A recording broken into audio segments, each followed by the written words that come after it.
Bienvenue à notre FCPQ en direct, donc le deuxième pour l'année 2021.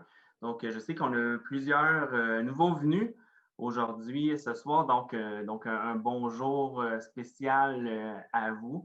Donc, c'est notre première rencontre aussi où on va avoir Esquad Edu qui va être avec nous pour faire une capsule là, pour les besoins des parents, en fait, pour rendre service aux parents pendant la pandémie. Mais étant donné qu'on est plusieurs nouveaux, qu'il y a plusieurs personnes, probablement qu'il y en a quelques-uns qui se demandent c'est quoi ça la FCPQ? C'est quoi ça la Fédération des comités de parents du Québec? Donc, vous allez me permettre de prendre un petit 2 minutes pour vous expliquer quoi qu'on fait dans la vie à la Fédération des comités de parents du Québec. Donc, c'est quoi qu'on fait? C'est quoi notre mission, notre raison d'être de la Fédération? Donc, vous le voyez à votre écran. Donc, promouvoir et défendre les droits et intérêts des parents dont un enfant fréquente l'école publique, soit au niveau primaire, au préscolaire ou au secondaire. Puis bien sûr, on fait tout ça de manière à assurer la qualité de leur scolarisation et le développement de leur plein potentiel. Je souligne ici développement du plein potentiel. On représente en fait, dans les faits, environ 18 000 parents qui sont impliqués, qui sont engagés à divers niveaux dans l'école publique du Québec. Comment on déploie ça, cette formation-là? On agit sur 4 axes principaux. Donc, rapidement, on porte la voix des parents, donc on agit un peu comme porte-parole des parents au niveau des instances nationales. Donc, on jase avec les décideurs, avec les autres partenaires de l'éducation, puis bien sûr aux médias. Donc, on fait valoir la voix des parents aux autres interlocuteurs, puis au public en général. Ensuite, on fait ça aussi en consultant. Bien sûr, peut-être que si vous nous suivez sur les réseaux sociaux, si vous êtes vous-même impliqué dans les instances de participation parentale, donc vous avez sûrement vu nos trucs passer, nos consultations passer. Donc, c'est comme ça qu'on prend nos informations. On appuie les parents. Donc, on a une ligne service conseil. Donc, 1-800, j'ai besoin d'aide dans mon implication parentale ou à l'école. Donc, on appuie les parents. Donc, c'est comme ça qu'on on fait valoir notre mission. On forme les parents. Donc, ce soir, c'est une des parties de notre mission qu'on déploie en formant les parents. On les informe aussi. Donc, à chaque semaine, là, pendant toute l'année, presque toute l'année, à chaque lundi soir, donc on fait une petite capsule d'information qui s'appelle FCPQ en direct, comme ce soir, donc pour tenir les parents de partout au Québec, impliqués ou pas, des derniers développements en éducation. Puis tout ça, bien sûr, on le fait dans le but d'assurer la réussite du plus grand nombre d'élèves, la réussite de tous les élèves. Tantôt, je l'ai dit, pour assurer le plein potentiel de chacun. Donc, voilà, c'est notre mission, notre raison d'être à la Fédération. Notre structure maintenant, comment qu'on fonctionne, comment qu'on est structuré, ben c'est une gang de parents bénévoles, en fait, qui est derrière la Fédération des comités de parents. Donc, dans chacun des centres de services scolaires et dans chacune des commissions scolaires anglophones du Québec, il existe quelque chose qui s'appelle un comité de parents. Donc, dans ce comité de parents, chacun des comités de parents au Québec, il déploie il nous envoie en fait 2 délégués qui viennent siéger à la Fédération des comités de parents, plus précisément à notre conseil général. 2 parents aussi proviennent du forum EHGA. Donc, tout ce monde-là, tous ces parents bénévoles-là s'assoient ensemble 4 fois par année lors de nos conseils généraux. C'est à ce moment-là qu'on a des échanges, des réflexions, on priorise les prochaines actions, on fait notre planification stratégique, on prend aussi c'est là que se déterminent les prises de position vers quelles seront les prochaines actions de la Fédération. Puis bien sûr, partage de connaissances, de bonnes pratiques et de trucs. Donc, les parents bénévoles sont bien sûr appuyés par un comité exécutif qu'on peut comparer un peu à un conseil d'administration qui est aussi formé de parents bénévoles. Et bien sûr, une merveilleuse équipe d'employés permanents. Donc, on est tous des parents bénévoles à la Fédération. Donc, on a d'autres choses à faire. On est très occupés comme parents bénévoles. Donc, on est appuyé dans tout ce qu'on fait par une équipe d'une dizaine d'employés permanents à la Fédération. Donc, vous allez voir, quelques-uns vont prendre la parole un peu plus tard aujourd'hui. Donc, voilà, c'est ça la Fédération. Donc, c'est à ça qu'on sert, c'est ça notre mission. Donc, je sais que plusieurs êtes là pour entendre parler Monsieur Marius de Esquad Edu. Donc, avant de lui laisser la parole. Là, je veux juste vous mentionner qu'on est vraiment fiers de ce partenariat-là avec Squad Edu. Ça fait partie de notre plan pour aider les parents, pour supporter les parents pendant la COVID. Donc, une de nos actions était d'offrir ces capsules-là de formation, ces périodes-là de formation à l'intérieur de nos FCPQ en direct. Donc, merci beaucoup d'être là, Monsieur Marius. Marius a déjà fait référence la semaine prochaine, lundi prochain. C'est le prochain sujet, amélioration continue, excuse-moi, l'importance de créer quoi en soi. Alors, je suis sûre que ça va être aussi inspirant, dynamique, puis des choses simples, mais des choses qu'on peut appliquer à tous les jours avec nos enfants, puis avec nous-mêmes aussi. Alors, voilà, c'est ça. Puis si vous trouvez que 30 minutes, ça passe trop vite, OK? Nous avons une solution pour vous. Pour 2 sessions de coaching qui s'en vient avec Marius, ça va être 2 soirées de 90 minutes, ça va être plus élaboré, bien sûr. Alors, la première, c'est jeudi prochain, le 28 janvier. Prends soin du bien-être de nos enfants dans la nouvelle réalité scolaire. Alors, Marius va aller plus en détail. Marius, est-ce que tu veux ajouter quelque chose sur cette soirée-là? C'est une soirée vraiment avec une approche qui va être un peu différente dans le sens que ce soir, je vous ai donné plein d'informations. Puis, je vais encore donner de l'information, mais l'approche de jeudi prochain, c'est une approche de coaching. Je présente des principes et il y aura des parents, un groupe d'une vingtaine de parents dans une rencontre Zoom. Il y aura de l'interaction. L'idée, c'est que je vais coacher les gens. Puis l'approche de coaching se fait vraiment, il y a 3 choses qui sont importantes. C'est qu'on aide les gens à prendre conscience de la réalité et des options qui s'offrent à eux. Et on invite les gens ensuite de ça à faire les meilleurs choix pour eux. Donc, je vais présenter des choses, les gens vont poser des questions, on va interagir, on va réfléchir. Et tout ça, cette rencontre-là, va être diffusée directement sur votre page Facebook. Donc, il y a des gens qui vont être dans le coaching, puis il y a des gens qui vont être spectateurs du coaching, la majorité des gens, je pense. Donc, ça va être vraiment intéressant de voir ça. Ça va peut-être vous permettre de découvrir ce que c'est le coaching puis la différence entre ça puis formation. Excellente. Puis, si vous voulez être partie de le 20 parents qui va faire le coaching avec Marius, qui va dans le groupe, qui fait le coaching, pas les spectateurs, mais du monde qui va faire le coaching, s'il vous plaît, envoyez votre nom dans le chat ou directement à Marie-Hélène à Service Conseil. Puis, on va faire une liste, puis on va choisir les 20 parents qui vont être dans la session de coaching.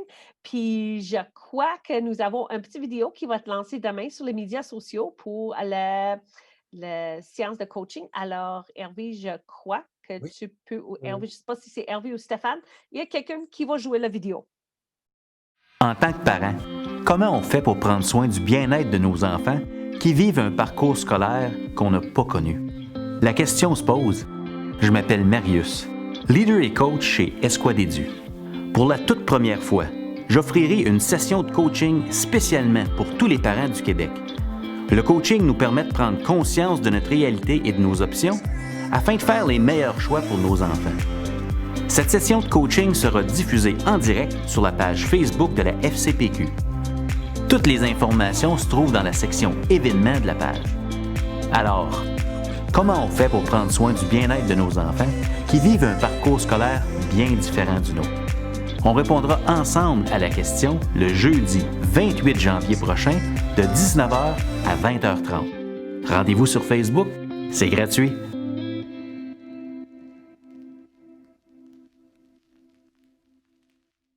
Alors, merci encore, Marius. Merci, Stéphane. Puis, on va poursuivre avec nos autres nouvelles pour la semaine dans nos autres affaires. Alors, pour la première chose, nous avons aussi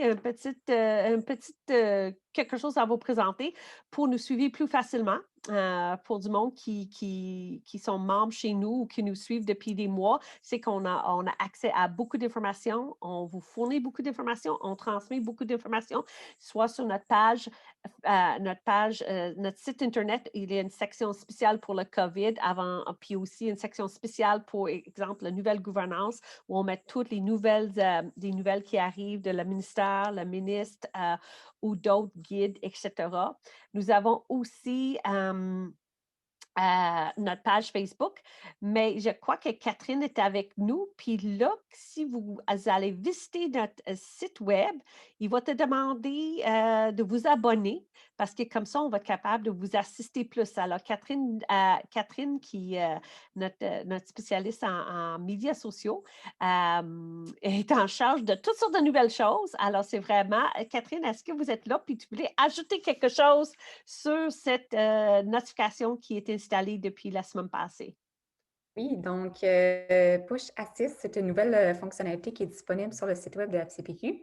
Donc, c'est un outil qui va vous permettre de recevoir les notifications directement dans votre navigateur web.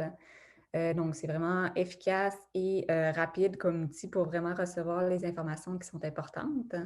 Donc, pour vous inscrire et recevoir les notifications, vous devez d'abord vous rendre sur notre site web, puis ensuite, quand que la fenêtre qui est présentement à l'écran va apparaître, vous allez cliquer sur « Autoriser », donc qui est en vert.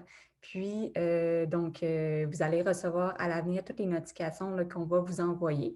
Donc, c'est aussi simple que ça. Mais si jamais vous avez des questions, vous pouvez m'écrire. Mon adresse courriel est à l'écran présentement. Donc, bonne soirée à tous. Merci, Catherine. Alors, inquiétez-vous pas, on ne va pas vous bombarder avec des informations, vraiment des choses qui sont le plus importantes, les questions-réponses qui viennent d'un ministère, des nouveaux règlements ou quoi que ce soit. Alors, ce n'est pas pour vous bombarder, c'est pour faciliter votre vie de parent que vous pouvez avoir des informations le plus rapidement possible. Alors, puis avec ça, je vais vous passer la parole à Marie-Hélène qui va donner des nouvelles sur ce qui s'est passé dans les derniers jours. Alors, je vous souhaite une bonne soirée, tout le monde. Oui, bonsoir. Merci beaucoup, Corinne. Alors, moi, je vais vous parler rapidement des petites nouvelles de la COVID. La première, c'est une nouvelle mesure, sortie scolaire en milieu culturel. Vous connaissez les mesures budgétaires du ministère qui attribuent des sommes qui sont transférées directement aux écoles. Alors, étant donné la COVID, sortie scolaire, c'est un peu difficile de ce temps-ci. Donc, la mesure a été modifiée. Donc, cette année, elle pourra servir à la tenue d'activités culturelles, mais à l'école. Donc, au lieu que les élèves sortent, on pourra inviter, spectacle, activité, que ce soit en présence ou même en virtuel. Donc, avec les partenaires habituels là, du milieu culturel. Donc, c'est une bonne nouvelle. Donc, ça va continuer, ça va permettre à l'école de continuer sa mission de transmettre la culture à nos enfants. Et évidemment, tout ça doit se faire, bien sûr, dans le respect des mesures sanitaires. L'autre information qu'on voulait vous transmettre, en fait, vous retransmettre, c'est quelque chose qu'on a déjà dit, mais on a reçu un rappel du ministre le 11 janvier dernier concernant les journées pédagogiques supplémentaires qui ont été ajoutées cette année au calendrier. Donc, les parents dont les enfants fréquentent les services de garde des écoles, des établissements préscolaires et primaires, bien, sachez que le service de garde pour ces journées-là sera offert gratuitement. Donc, c'était la nouvelle qu'on voulait vous rappeler. Ensuite, pour ce qui est de la gouvernance cette semaine, la nouvelle gouvernance scolaire, donc il y a deux thèmes dont Jean-François va vous parler dans la prochaine vidéo. Il ne pouvait pas être avec nous ce soir.